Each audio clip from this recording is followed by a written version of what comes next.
My name is Haley, and as you can see, I love music. And I mean all kinds of music. Rock music. Country music. Hip hop. I love it all. but my favorite kind of music is the kind that involves cooperation. Cooperation is working together to do more than you can do alone. Take an orchestra, for example. It takes all kinds of cooperation for an orchestra to come together. They've got strings, woodwinds, brass, and of course, Percussion! By themselves, those instruments sound just fine. But when they all play together,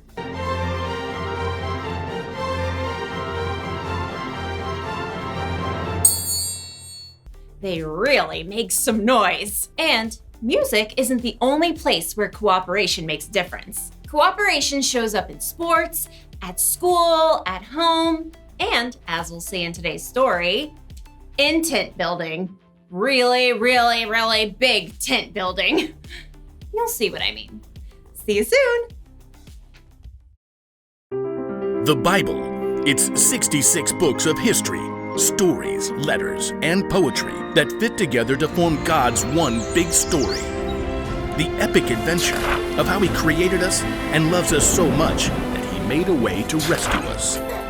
As we travel through the Bible, from Genesis to Revelation, we discover people who met God and found their lives changed forever. Now, for an amazing story, inspired by the book of Exodus. Though the Israelites had been slaves in Egypt for hundreds of years, God had led them to freedom in the desert, and now they had to build new lives and a new place where God could live among them. So God called out to their leader, Moses. Come up to me on the mountain. A thick cloud covered the mountain as God spoke with Moses. Tell the Israelites, you have seen for yourselves how I carried you on the wings of eagles and brought you to myself. Now obey me completely. If you do, then out of all the nations, you will be my special treasure. God gave Moses many rules and laws that would help keep the people safe, but God gave the most detailed instructions for something very special. Have them make a sacred tent for me. I will live among them. Make the holy tent and everything that belongs to it exactly like the pattern I will show you. Okay, ready, taking notes. Make 10 curtains out of finely twisted linen with blue, purple, and bright red yarn. Sew cherubim into the pattern. The curtains must be 42 feet long and 6 feet wide. Make loops out of blue strips. Moses' head must have spun as God gave him very complicated blueprints for a beautiful tent, for all the things that would go inside the tent, and for the elaborate robes the priests would wear. Curtains, lampstands, bowls, altars, incense, robes. God, I don't even know where to start. God knew Moses couldn't take on this huge job alone. In fact, God already had it covered. Phew. After Moses had heard all of God's instructions, he came down the mountain and told his assistant Joshua, Gather all the people. On it. God is going to make a home right here among us. We'll build an epic, amazing, ginormous tent for God. Who wants to volunteer? Maybe you should be a little more specific. Good point. One thing at a time. Aaron? Moses pointed out his brother standing near the front. Right here! God has chosen you and your sons to serve as priests in the sacred tent. Oh, we're honored, but, we need the tent first. Exactly. We'll need a skilled craftsman to head up the whole project. Moses looked out over the crowd. Bezalel, son of Uri.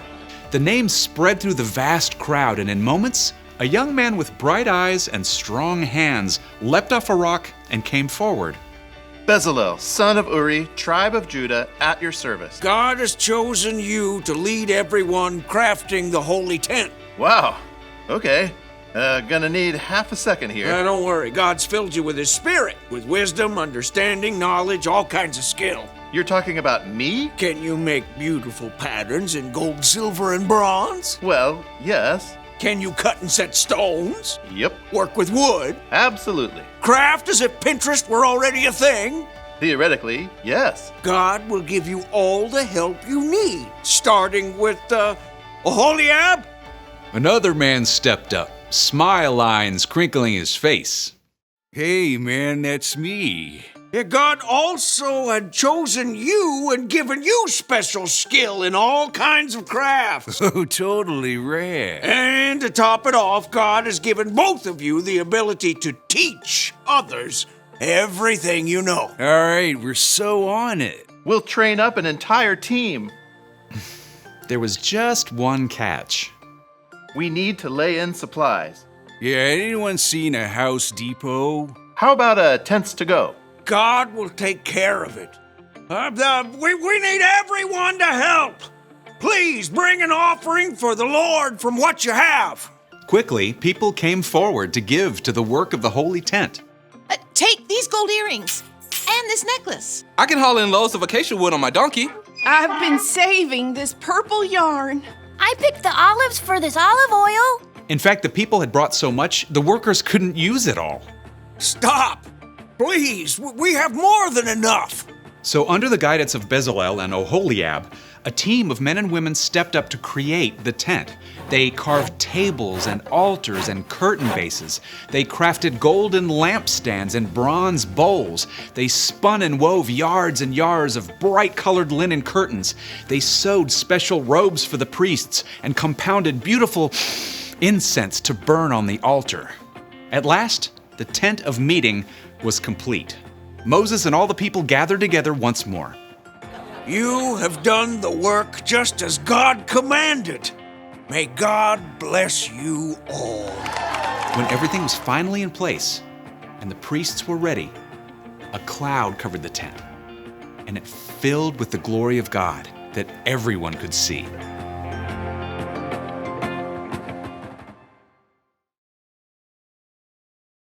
When the Israelites were wandering in the desert, God asked them to build a big tent.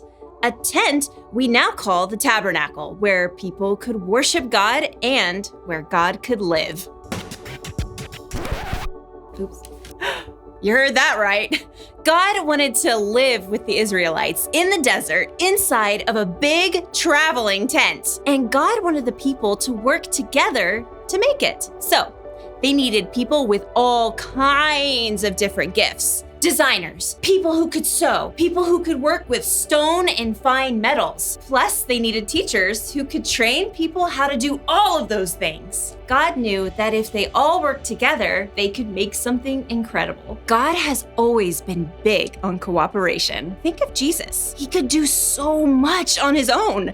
He could work miracles, and yet he chose to work together with a unique group of 12 disciples as he traveled and he taught. God wanted them to work together. And guess what? God wants us to work together too. You see, we are all unique. We all have things we're good at. We could be good at sports, or good at math, or good at coming up with stories. We could be hard workers, or good at solving problems. And by ourselves, we could do just fine. But when we work together, when we use our gifts with the gifts of other people, then we can really make some noise.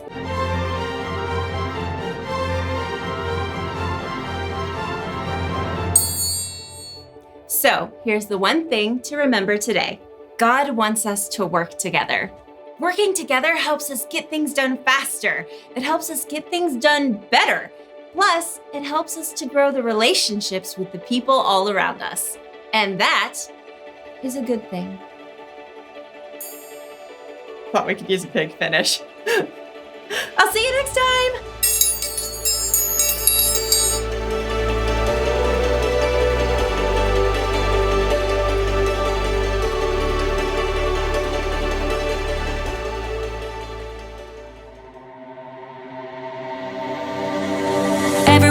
together, working hand in hand. It's easy if we all carry the load. Look at all we can do to build a better world. When you can trust in me and I can trust in you. So put your hands together. Together we can do anything, anything we are one. One voice, one heart, one love. Whoa.